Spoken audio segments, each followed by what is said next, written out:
মনোনয়নবঞ্চিত শরিকদের যথাযথ মূল্যায়নের আশ্বাস তারেক রহমানের। ২০ জানুয়ারি বিদেশিদের নিয়ে এক টেবিলে বসছে বিএনপি। ঢাকায় আসছে কমনওয়েলথ পর্যবেক্ষক দল। আমান আইমিকে কি বললেন তারেক রহমান? আসন নিয়ে জামায়াতের সঙ্গে টানাপোড়েন, তবে এখনও জোটে আছে চরমোনাই খেলাফত। বিএনপি আগামীতে রাষ্ট্রীয় ক্ষমতায় গেলে ফ্যাসিবাদ বিরোধী যুগপৎ আন্দোলনের শরিকদের মধ্যে যাদের নির্বাচনে মনোনয়ন দেওয়া সম্ভব হয়নি যোগ্যতা অনুযায়ী, তাদের যথাযথ মূল্যায়নের আশ্বাস দিয়েছেন দলের চেয়ারম্যান তারেক রহমান। একই সঙ্গে অতীতের মতো আসন্ন নির্বাচনেও ঐক্যবদ্ধভাবে কাজ করে ধানের শীষের বিজয় নিশ্চিত করার ওপর গুরুত্ব দেন তিনি। এর অংশ হিসেবে শরিক দলগুলোর নেতাদের নিজ নিজ এলাকার ধানের শীষের নির্বাচন পরিচালনা কমিটিতে অন্তর্ভুক্ত করার সিদ্ধান্ত হয়েছে। এ বিষয়ে বিএনপির কেন্দ্র থেকে শিগগিরই আনুষ্ঠানিক ঘোষণা আসবে বলে জানা গেছে। গত বুধবার বিকেলে রাজধানীর গুলশানে বিএনপি চেয়ারম্যানের রাজনৈতিক কার্যালয়ে তারেক রহমানের সঙ্গে ১২ দলীয় জোট ও জাতীয়তাবাদী সমমনা জোটের নেতাদের পৃথক বৈঠকে এসব আলোচনা হয়। উভয় বৈঠকে বিএনপির স্থায়ী কমিটির সদস্য নজরুল ইসলাম খান উপস্থিত ছিলেন। বৈঠকে তারেক রহমান জোট নেতাদের সঙ্গে কুশলাদি বিনিময় করেন এবং পারস্পরিক সৌহার্দ্যপূর্ণ পরিবেশে মতবিনিময় করেন। বিএনপির মিডিয়া সেল জানায়, রাজনৈতিক সৌজন্য ও পারস্পরিক সহযোগিতার অংশ হিসেবেই এই সাক্ষাৎ অনুষ্ঠিত হয়েছে। বৈঠকে জোট নেতারা ফ্যাসিবাদ বিরোধী আন্দোলনে তাদের ভূমিকার কথা তুলে ধরেন এবং জানান যাদের মনোনয়ন দেওয়া হয়নি তারা মনক্ষুণ্ণ নন। তারা আশা প্রকাশ করেন বিএনপি সরকার গঠন করলে জোটের সব শরিকের অবদান যথাযথভাবে মূল্যায়ন করা হবে। এর জবাবে তারেক রহমান বলেন, আসন্ন নির্বাচনেও সবাইকে ঐক্যবদ্ধভাবে ধানের শীষের পক্ষে কাজ করতে হবে। বিএনপি ক্ষমতায় গেলে যোগ্যতা ও অবদানের ভিত্তিতে শরিকদের মূল্যায়ন করা হবে। বৈঠক সূত্রে জানা যায়, জোট নেতারা তারেক রহমানকে বলেন, দেশের মানুষ একটি সমতা ভিত্তিক অসাম্প্রদায়িক ও উন্নত রাষ্ট্র গঠনের স্বপ্ন দেখছে এবং এই সংকটকালে ঐক্যবদ্ধ থাকাই সবচেয়ে জরুরি। আগামী ১২ ফেব্রুয়ারি অনুষ্ঠিত হতে যাচ্ছে ত্রয়োদশ জাতীয় সংসদ নির্বাচন। নির্বাচনের আর মাত্র ২৮ দিন বাকি থাকায় প্রস্তুতিতে ব্যস্ত রাজনৈতিক দলগুলো। এই তালিকায় রয়েছে দেশের অন্যতম প্রধান রাজনৈতিক দল বিএনপি।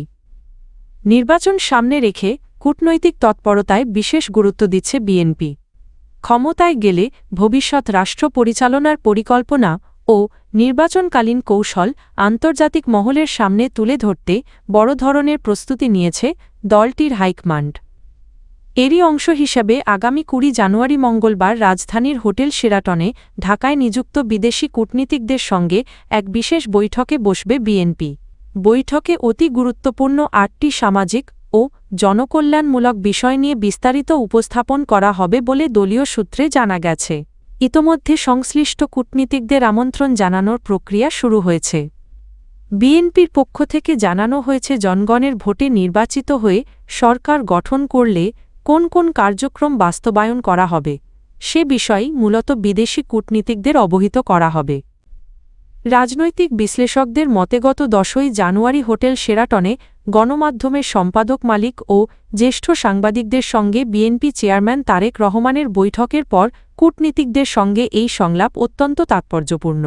বিশেষ করে রাষ্ট্র কাঠামো সংস্কারে তারেক রহমানের ঘোষিত ৩১ দফা এবং জনকল্যাণমূলক পরিকল্পনা নিয়ে বিদেশি প্রতিনিধিদের আগ্রহ রয়েছে।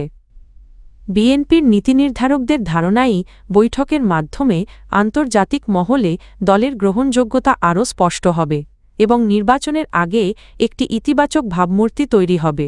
আসন্ন ত্রয়োদশ জাতীয় সংসদ নির্বাচন পর্যবেক্ষণে কমনওয়েলথের একটি পর্যবেক্ষক দল বাংলাদেশে আসবে বলে অন্তর্বর্তী সরকারকে নিশ্চিত করা হয়েছে।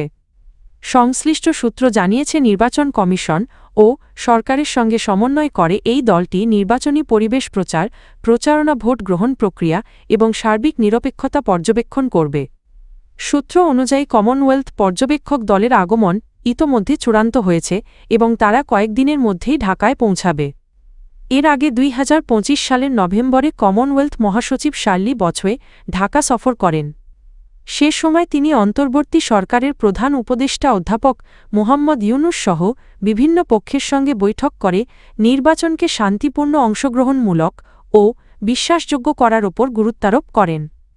সূত্রমতে প্রায় ৩০ সদস্যের এই পর্যবেক্ষক দল নির্বাচন পূর্ব, নির্বাচনকালীন এবং নির্বাচন পরবর্তী পরিস্থিতি মূল্যায়ন করবে।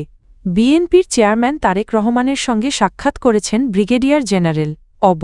আবদুল্লাহিল আমান আইমি। বুধবার ১৪ জানুয়ারি রাজধানীর গুলশানে বিএনপি চেয়ারপারসনের কার্যালয়ে এ সাক্ষাৎ অনুষ্ঠিত হয় বলে দলটির মিডিয়া সেল জানিয়েছে।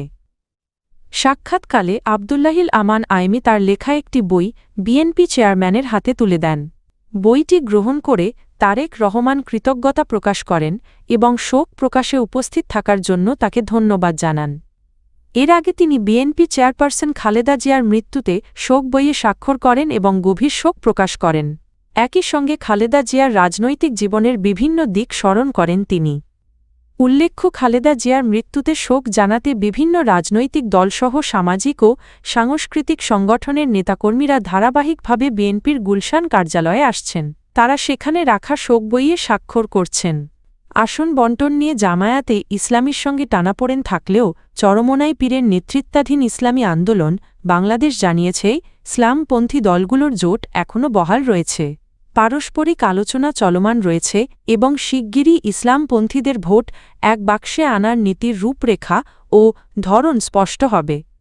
বুধবার রাজধানীর পুরানা পল্টনে দলের কেন্দ্রীয় কার্যালয়ে জ্যেষ্ঠ নেতাদের বৈঠকের পর সাংবাদিকদের এ কথা জানান ইসলামী আন্দোলনের মুখপাত্র গাজী আতাউর রহমান।